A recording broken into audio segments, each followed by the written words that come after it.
common preventative, one of the first preventative medications that's prescribed for migraine is Topamax.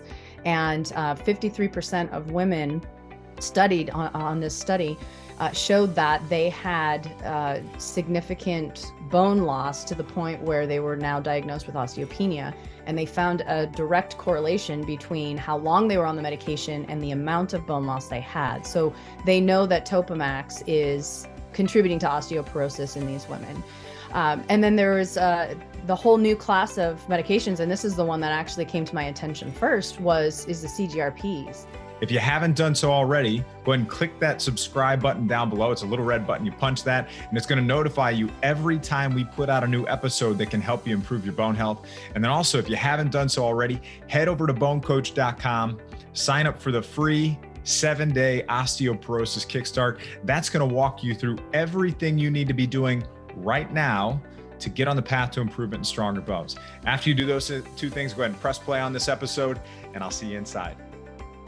Welcome to this episode of the BoneCoach Show. Joining us today to explore the connection between migraines, bone health, and osteopenia, osteoporosis is Dr. Tanya Paynter. Dr. Tanya Paynter graduated from the University of Washington with a bachelor's degree in cellular and molecular biology and a minor in inorganic chemistry before attending medical school at Bastyr University. She graduated in 2012 with her naturopathic medical degree and has been treating women with chronic migraines for almost a decade. Having suffered from chronic headaches herself for nearly 20 years, she has a God-given calling to help women find a way to manage their migraines more effectively. She is the founder of Migraine Mastery, a 24-week online program designed to significantly reduce migraines and help women better manage their symptoms so they can get back to saying yes to life. Dr. Tanya, it is so great to have you here today. Hey, Kevin. Thanks so much for having me. I'm looking forward to this. Let's get started with your personal journey and how you got into helping all these women all over the world now at this point, improve their migraines and their health. Yeah, I would have to say it started when I was 16 and rear-ended in a car accident. And that started kind of random headaches here and there through the rest of high school. And by the time I got into college, it started happening very frequently. I started having pretty much daily headaches. I was super fatigued all the time. My body felt like, I always described, I felt like I was an 80-year-old in a 20-year-old body. Then I started getting some of these weird neurological symptoms. I started seeing, I describe it as like seeing underwater. So you see all these lines and everything just looked wavy and made me super nauseous. And I just go lay down in a dark room. I had no idea they were migraines at the time. I was just like, wow, these are just really intense headaches. Okay. And it wasn't actually until I went to medical school that I understood I actually had undiagnosed migraines for many, many years. And, the chronic headaches that were just daily. And so that obviously led me down the path of trying to figure out how I could fix my own self, and was able to get out of that cycle. So I haven't had a migraine in over 8 years now. And the only time I get headaches are, I know exactly what causes them, right? It's usually self-induced because I choose to do something that maybe my body I know is not a good thing. But when the control is taken back over and you have control to make those decisions and know this is going to cause me some problems, but I'm okay with it right now, that is a completely different place to be in than when you're just at the mercy of a headaches and migraines. So as I, started in practice after graduation, I really had a spot in my heart for the people that would come in with chronic headaches and migraine. And, I was always very, very successful because I had very intimate knowledge of how to treat it. And that kind of led me into what I'm doing now, where I'm specializing and have a greater reach doing an online approach that's just as successful as I was doing in the one-to-one. And I can reach so many more women. And it's been a blessing. Yes, doing these things online. I mean, it's really impactful. The reach is, it's great to be able to reach people in all corners of the world and across the US too. Let's talk about, just for people that might not understand fully what migraines are. Maybe they're experiencing them and don't even know it. So what are migraines? What's the difference between a migraine and a headache? And then maybe we can get into some of the underlying causes and contributing factors to them. Absolutely.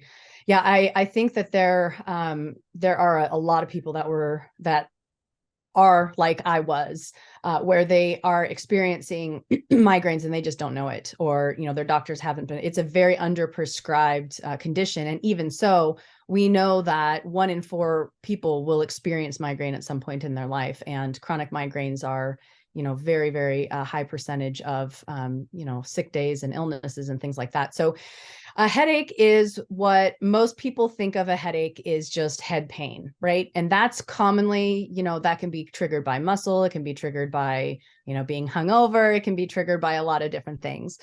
But it's just a simple headache. Usually goes away when you take an over-the-counter or you do a massage or a warm bath and help to relax those muscles and the pain goes away. That's a general headache.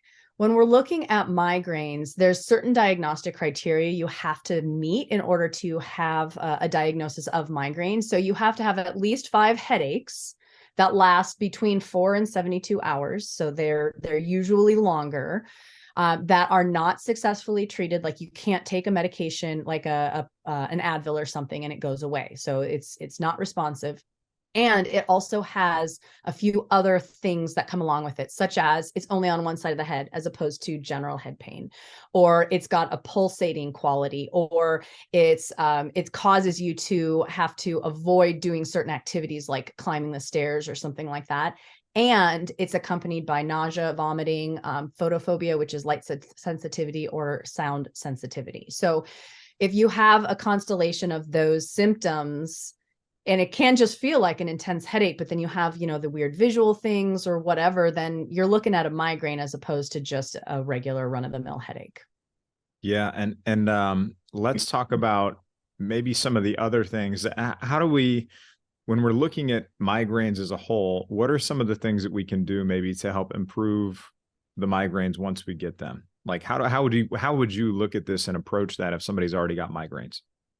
So if they've already been diagnosed with migraines, there's actually a lot of overlap between migraine and your approach to osteoporosis, because the way that we approach migraine is I call them the 8 focus areas. So we have number 1 on the list is diet and gut health, right? We have to get the digestion and the nutrition on board.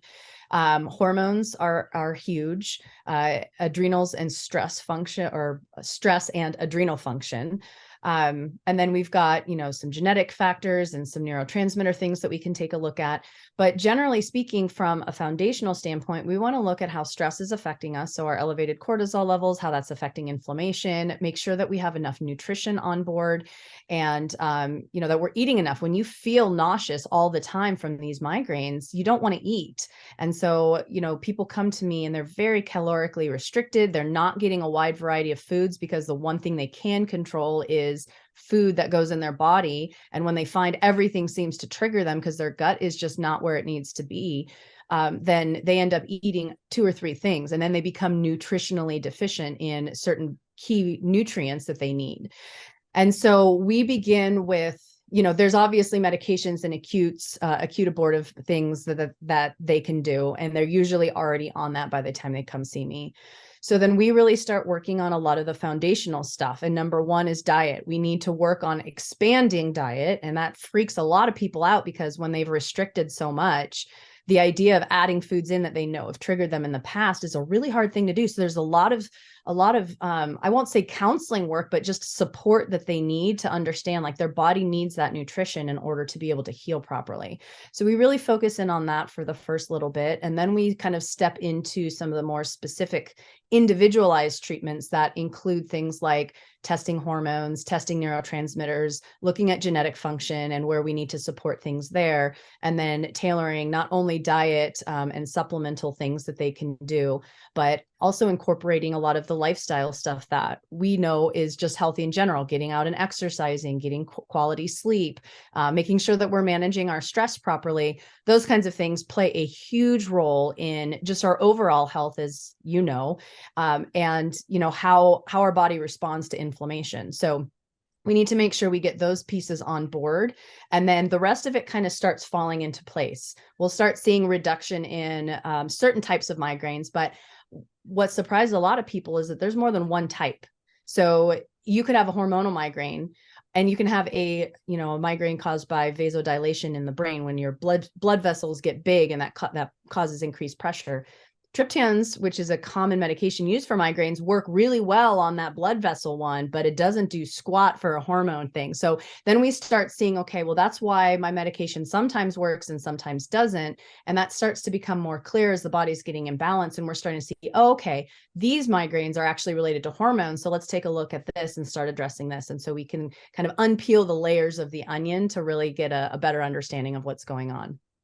Now, you talked about diet and nutrition just a minute ago, and obviously there's more to an entire nutrition plan, and it's going to look different for every single person. But are there some foods that you like to see and that are maybe universal or somewhat universal for a lot of people that you like to see? Yeah, I've heard actually multiple of your guests talking about these foods. I think we all agree on them, right? So definitely, making sure that you're getting high omega-3 fatty acids. Fish and seafood is a really great place to do that. Or, if you're more of a red meat kind of person, the grass-fed free range organic beef is another fantastic. Like, I love cooking my beef that we get from a local farmer, and it smells like I'm cooking fish. Like, that's when you have some good high quality omega-3 fatty acids, when your beef smells like fish. So definitely that.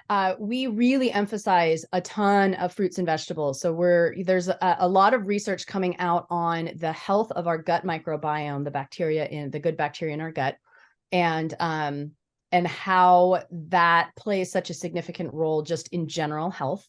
And specifically as it's relating to migraine, huge implications. And so we're really starting to focus in on just a ton of fruits and veggies. So one of the studies that I saw suggested that people who ate 40 or more different plant-based foods every week had a much lower level of inflammation, less pain. This wasn't migraine specific, just general. So we're looking at a wide variety of those foods. And it sounds like that's a ton of, different plants, but it's actually, I started doing it because I don't ask my people to do it if I don't do it. And it's actually so much easier than I thought it would be. You just go shopping once a week, you grab a bunch of stuff, you can do it in smoothies, which is how I do it. And then you have salads regularly, and, it's quite delicious. And then we've actually seen a pretty significant improvement even in what we had been doing with people who are following this regularly. We want to make sure that we're getting rid of sugars and those high inflammatory foods. So the diet that I generally suggest somebody with migraines start with is like an autoimmune protocol, because we know that takes away all of the anti-inflammatories, right? You're working on those omega-3s, you're working on anti-inflammatory foods, you're really supporting those good vegetables and fruits, but also from a migraine specific standpoint, you can't go grain free. But in the majority of people with chronic migraine, they do worse because the grains are so important in our serotonin production, which is a big implicator in migraine etiology as well. So we need to make sure we're doing things to support serotonin. But generally speaking, like with, I think, every other chronic condition, same kind of dietary things apply, right? We just need a wide variety of good quality, healthy, organic foods. And we need to make sure that it's just an anti-inflammatory diet all the way around. So no processed foods, total whole foods. Yeah. And you're right. For a lot of people, when they hear, 40 to 50 different foods a week, some people are struggling probably just from all foods together, fats and proteins and all different categories together. But when I think about that too, sometimes when I make a salad myself, it could have just in that salad alone, 10, 15, 18, 20 different things between, fruits or vegetables or herbs or proteins and all that kind of stuff too. So it's absolutely possible. And it doesn't have to be as intimidating as probably most people think. And it's not 40 different servings, to be clear. It's 40 different things. So you can have like a half of a carrot, and that counts, right? And I didn't catch that at the beginning. I was like, how am I going to eat 40 different servings of fruits and that's tons. And even for me, but so you can have small amounts, but just a wide variety of those small amounts. So it is a lot easier than it seems at first. For sure. I mean, sometimes for me, it's I'll be chopping up rosemary is one of my favorite herbs too. So incorporating just a little bit of that, and you don't need a lot, but still that even counts too towards those totals. So, okay. And then I know, you kind of brought this to my attention too, about you mentioned medications there too. And obviously for osteoporosis medications, some of the people, I would say most people we work with, they're trying to do everything they possibly can naturally before considering that approach as an option. That's 85, 90%. Some people have already started these medications and they end up coming off, or they end up staying on them because they've got really poor quality bone. Do osteoporosis medications put someone at risk for developing migraines? Yeah, so it's very interesting as I'm doing more research into migraines. Some of the crossover I'm seeing on the migraine medications can potentially be contributing to osteoporosis and osteopenia in the migraine patient. But conversely, yes, there are medications that, Fosamax and Boniva are two that I kind of dug in just out of curiosity a little bit. Boniva actually has one of the most common side effects is headache. It wasn't specifically migraine, but headache. Fosamax actually showed it was a low percentage. It was under 1% of people, but they actually showed that as a side effect that they develop migraine with aura, which is a very specific kind of migraine. And so that, that's a little bit concerning, especially since, women are more prone to migraines than men, and women are also more prone to osteoporosis, especially postmenopausally. And we tend to see that migraines that develop postmenopausally tend to be harder to treat than those that, well, at least in my approach, it's harder to treat because of that hormonal change that happens. Whereas, someone that's developing migraine earlier tends to, you can do a lot more interventive things to help balance a body when you're younger, right? You don't respond as well as you get older. So those two osteoporosis medications can contribute to migraine and headache. Or conversely, if there's somebody who is on a migraine, regimen, and now they're starting to develop osteopenia, and then there's a concern there. I have never, until I ran across this in research, I've never heard of that connection. Nobody's ever talked about the potential risk for developing osteoporosis as a result of taking certain medications. Well, migraine medications, right? We know that there's a link between increased fracture risk and NSAIDs and steroid use and things like that, right? But one of the most common preventative, one of the first preventative medications that's prescribed for migraine is Topamax.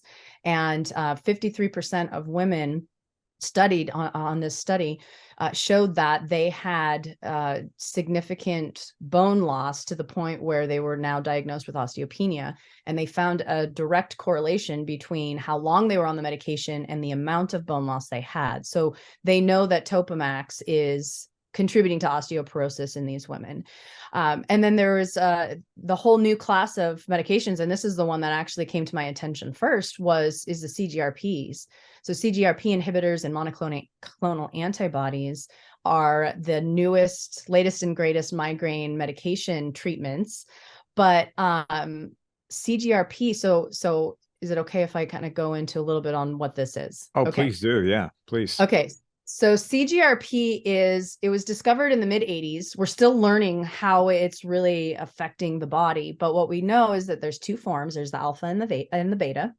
Alpha form is responsible for functions in the central and peripheral nervous system, right? So really works on the nerves. And the beta is really responsible for interaction and controlling the GI tract. So when we're looking at blocking, so CGRP is implicated in how it is in migraine etiology. So how things that cause migraine, CGRP is elevated in people with chronic migraine. So we know that there's a connection there. But we also know that CGRP is necessary for promoting bone formation. So the presence of CGRP actually increases osteoblasts, which are the cells that cause the bone to grow, and osteoclasts that break down bones, those are inhibited with the presence of CGRP. So you can see the conflict here. If we're on a CGRP inhibitor for our migraine, then what is happening is that it's no longer supporting that osteoblast activity. So bone formation is being retarded, and the osteoclast formation is no longer being held back. And now we're starting to see an increased breakdown in bones. And so they actually did some preliminary studies and showed that there is indeed, in people who are taking these medications, there is indeed a loss of bone density. But they don't know the extent to, how long you have to be on it. We don't know any of it. These medications are still fairly new. Some of them have only been on the market for 1 or 2 years. So, this could be a major problem for some, especially if, osteoporosis runs in the family, or you already have concerns with bone health. And that needs to be a conversation that somebody with migraine has with their doctor, because this could be a huge problem down, 10, 15 years down the road if they're on these medications and they're losing bone density over all that time. What is it going to look like when they're in their 60s? Exactly. You have to look at the leading indicator things now, get a baseline of, if most people who are listening to this probably already have a baseline of their bone density, or maybe they have some bone turnover markers or something like that have already been done. But if you haven't, you need to get them, and then, monitor specific things over time to make sure that you're not moving in the wrong direction. Absolutely. And I'll just put out there that there is so much information to be learned about medications that doctors aren't going to know it. I didn't know this connection until I started digging into it a little bit more. So, really just a plug for self-advocacy and just having just a little bit of understanding, and bring it up to your doctor. Don't expect them to bring it up to you, because quite honestly, it's just not going to happen. So. Yeah, no, amen to that. And then, are there any other things that you think are important? Any other commonalities that you've seen between maybe issues with people that have bone health issues that also have issues with migraines? Any other commonalities there?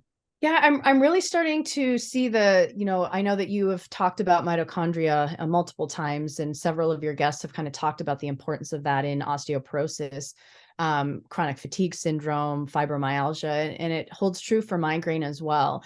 And I think that as we learn a little bit more about the impact that our mitochondrial function has on our health in general, that we're going to start seeing a lot more doctors moving towards supporting mitochondrial health. That's not something that we really talked a lot about in med school, even 10 years ago when I went through. Of course, we learned about it and the importance, but it was never a major focus of treatment. And I'm starting to see, with how some of these just really chronic issues and looking at some of the medications that have a negative impact, that we know that common medications that are prescribed, SSRIs, proton pump inhibitors, like acid blockers for acid reflux that are prescribed like candies, those are all mitochondrial toxic. And so as we're taking medications to deal with symptoms, then we're actually poisoning the most important part of our cells that actually give us the energy for the cell to function in a proper way. And then on top of that, we see some of the nutrient deficiencies that we have, if we're not getting enough magnesium, if we're not getting enough of our good, healthy anti-inflammatories and omega-3 fatty acids, then we also start seeing that that's problematic from a mitochondrial function. And interestingly, the increased intake of phosphorus and vitamin D and calcium, magnesium for bone health, we also see some of that crossing over into migraine as well, specifically the magnesium and some CoQ10 things that, again, that common link, it makes sense that it could be mitochondrial in nature. So I really think that as we work on, just really focusing attention into nutrition, gut health, and as well as paying attention to the commonality with the potential for the mitochondrial link, that we can see some major movements. And even just focusing in on those two areas for my clients from a migraine standpoint, we've seen some significant impact in people that they even went through my whole program and nothing worked. And then when we got really laser focused in on the mitochondrial piece, they actually started showing improvement. So there's something really big here that I don't think is fully being explored by, obviously not conventional medicine. And I even think that it's not quite as prevalent as it should be, even in, alternative and functional medicine approaches as well. So something to consider. Yeah, I love your approach, and that you're taking all these things into consideration. And I also love, in terms of nutrients, you mentioned specifically omega-3 fatty acids, how important they are. That's so important, and magnesium as well. So those are both two amazing things to incorporate.